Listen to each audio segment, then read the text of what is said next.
Alright, so we haven't gotten to work on the dump truck in a few days. As much as I enjoy this project, I kind of have to work on it what I can fit in a few hours here and a few hours there. This thing has a two-piece drive shaft, and there's a bearing in between that looks like this, and so what we need to do is we're going to climb down there and remove the drive shaft, and then we're going to start the truck and put it in gear and see if that noise persists. If it doesn't, then there might be a problem with the rear end. Assuming the noise keeps carrying on, this is the first thing we're going to try. So that's the good news. Bad news is, last time we were working on this, I stood up too fast and smashed the shit out of my head on a bolt like it was bleeding, and it actually still kind of hurt. So I decided what I want to do is, for my own protection, I'm going to wear a hard hat down there.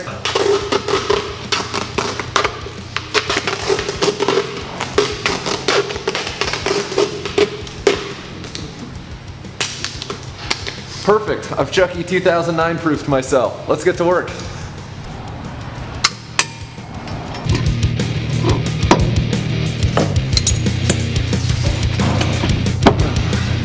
I have a sneaking suspicion that once this drive shaft starts to move, it's going to slide off these the spline section here really easily.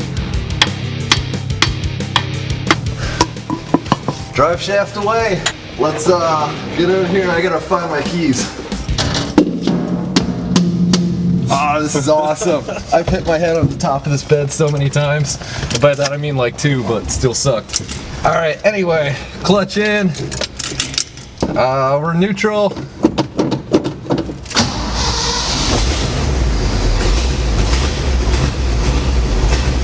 We like that. Alright, let's put it in gear.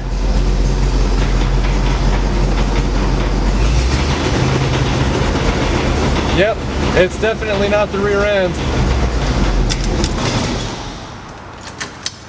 Guess it's bearing replacement time. So hopefully it's just a matter of getting down there, removing 2 bolts, sliding off the old bearing, and popping the new one on.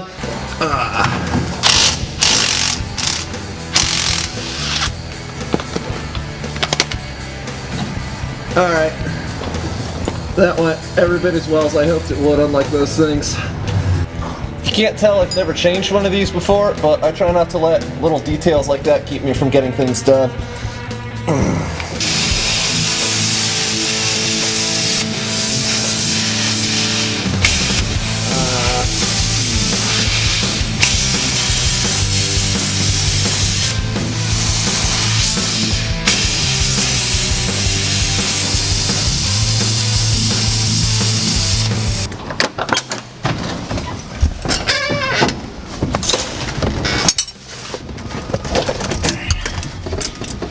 Alright, we going? Alright, now we're going to start this thing and see if the noise persists, because if it does, then unfortunately I think we have some type of transmission issue. If it doesn't, problem somewhere in the drive line.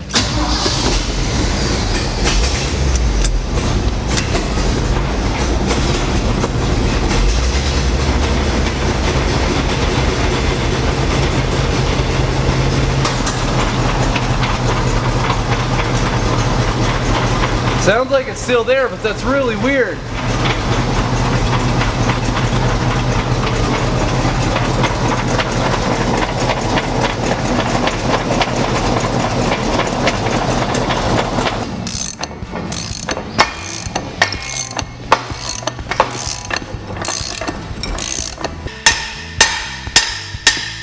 Now we're getting it off. Bearing has been removed. Alright, so now we got the U-joint in one end, and all we have to do is put this bearing back in place, which is hopefully not going to be easier said than done. And I've never installed one of these before, so all I'm going to do is spray some WD-40 all over this shaft to help it slide a little easier. And then I'm going to try to work this thing on here, so even that helped quite a bit. And it seems like this part of the shaft is a couple thousandths of an inch wider than this down here. So I'm just going to try and gently tap this on.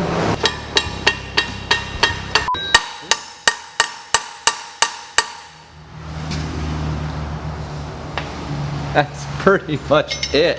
It doesn't really stop. It drives but makes horrendous noises in reverse and first, and it doesn't really stop very well. So I was looking inside the master cylinder here, and it actually looks like there's a very low fluid level. I mean, the fluid only comes up to about here or so, so my theory is maybe it's running itself dry every time we mash on the old brakes.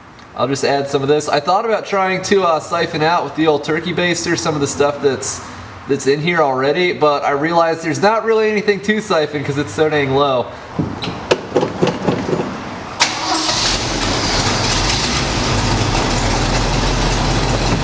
Alright, let's see how the old brake pedal here feels. Actually quite a bit better. It's a lot firmer than it was. These might actually not even need to be bled, honestly. I can barely push this all the way down now. I don't know what's going on YouTube. The tank noises are like maybe half as loud now at most. Much better. Alright, I'm going to take off and just mash on these brakes and see if this thing will stop. Because keep in mind, previously, going all the way to the floor on this would just very, very slowly decelerate the truck. But I think our braking problem might very well be solved. So let's see what we can do.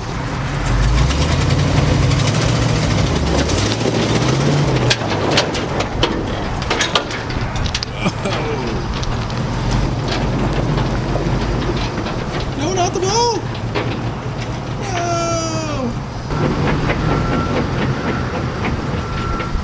Alright YouTube, so this video didn't turn out exactly like I hoped it would, and in regards to the gears, I've been doing some research online. It turns out that in most of these 4-speed gearboxes, the way it works is there's the same gear that drives the truck forward in first gear and in reverse, and obviously reverse.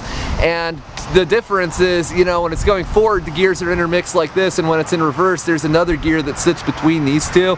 So it's probably like one shift gear in here. If anyone can recommend a transmission shop or someone that does transmission work, like on the side or whatever, in the general Fort Worth area, I would be much obliged to find someone. Otherwise, maybe someday I'll actually get time to take this thing out of here. I just have to find a replacement gear. Also need a source for that. But yeah, I was looking at it. I've never pulled a transmission before, but it looks like it's just 4 bolts and the shifter that runs through the floor once we get the drive shaft out of there.